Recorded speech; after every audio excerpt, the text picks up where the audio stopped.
Hola, hola, hola, ¿cómo están, centinelas? Aquí Centinela Virtual.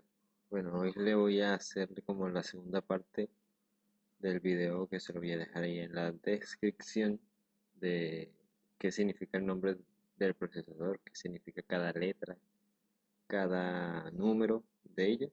Y entonces, bueno, hoy lo que vamos a hablar es acerca de las cosas más importantes de tu procesador.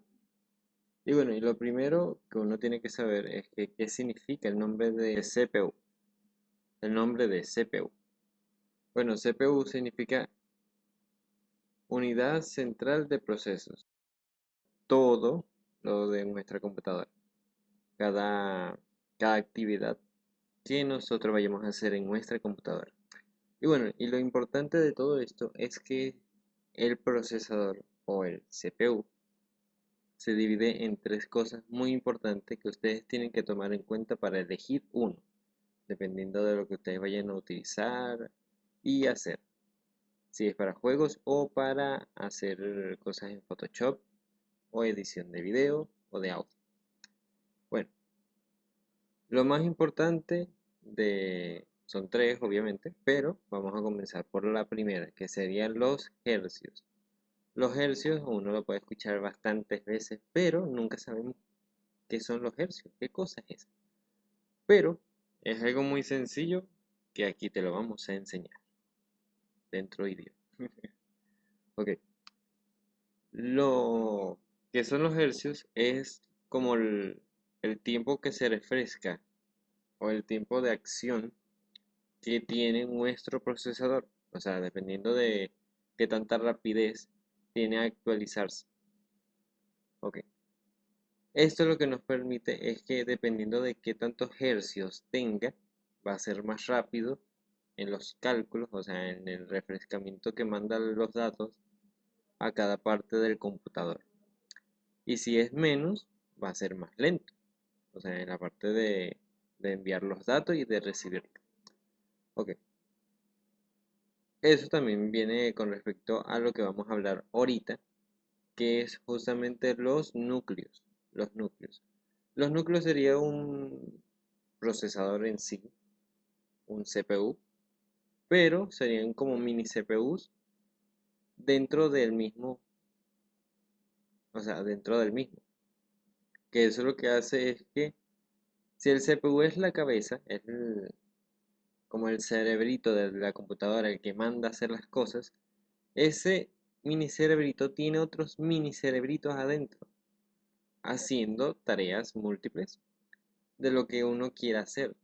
Si uno quiere editar video, se centra en eso, o se centra en varias cosas, como las de segundo plano y la que estemos haciendo allí.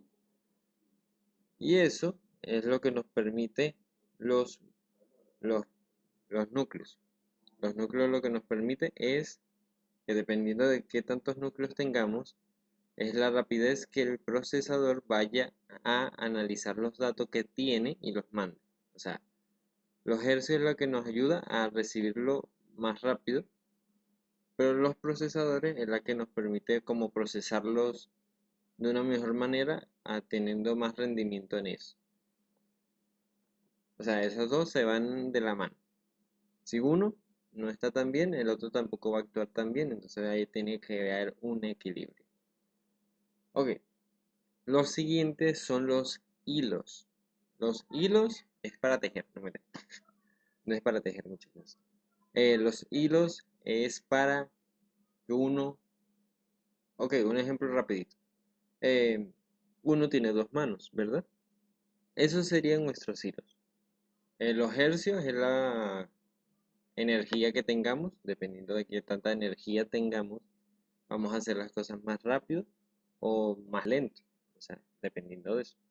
Eh, Nuestro procesador, que sería nuestro cerebro, dependiendo de qué tanto sepa de algún área, va a ser más rápido o no va a ser más rápido, o sea, puede ser más lento o más rápido en algún área. Y lo que vamos a hacer con los hilos serían nuestras manos. Cuando uno solamente tiene un hilo, o sea, es simple core, por lo general ya todos los procesadores tienen dos hilos, pero por lo general Hay algunos que son simple core, o sea, que son solamente un núcleo, con 2 hilos nada más. Después ahí vienen los multicores y ahí en adelante. Pero tenemos que entender que cada núcleo, ya a partir de un tiempo para acá, tiene 2 hilos, o sea, tiene 2 manos, dependiendo de lo que vayamos a hacer con con los procesos, si es editar, si es hacer tareas normales por Word, eso no va a servir. Porque para las tareas en segundo plano, para las tareas que vayamos a hacer y también para los juegos, a las personas que les gusta echarse una viciadita de vez en cuando y divertirse ahí con sus amigos, con todo lo que tengamos ahí computadoras y hacer jueguitos de Free Fire. Pero lo más importante de todo esto es que entre estas tres, las tres son importantes, obviamente, pero dependiendo de lo que ustedes vayan a hacer. Todas las tres tienen que tener como su unión en acuerdo para dependiendo de las piezas que ustedes vayan a buscar para su PC sean o sea, sean compatibles. ¿Por qué? Porque hay algunas tarjetas que dependiendo del procesador saca más rendimiento o menos. O sea, hace un cuello de botella que si quiere, después hago un video acerca del cuello de botella. Tranquilo, voy a agarrar una botella y les explico, hermano. Ese sería el cuello de botella. Pero para hacer como una explicación más directa, más explicativa de eso. Y bueno, lo que les quiero explicar hoy sería solamente eso. Si me faltó algo, muchachos y muchachas, cualquier persona que esté ahí, lo puede dejar ahí en la descripción de este vídeo. Y bueno, espero que les haya gustado, espero que les haya servido esta información para que ustedes puedan saber qué significa las partes del procesador y cuáles serían las más importantes, que serían estas. Entonces, hasta la próxima. Y si no te has suscrito, ¿por qué no te has suscrito? Suscríbete, por favor. Y hasta la siguiente, Centinelas. Chao.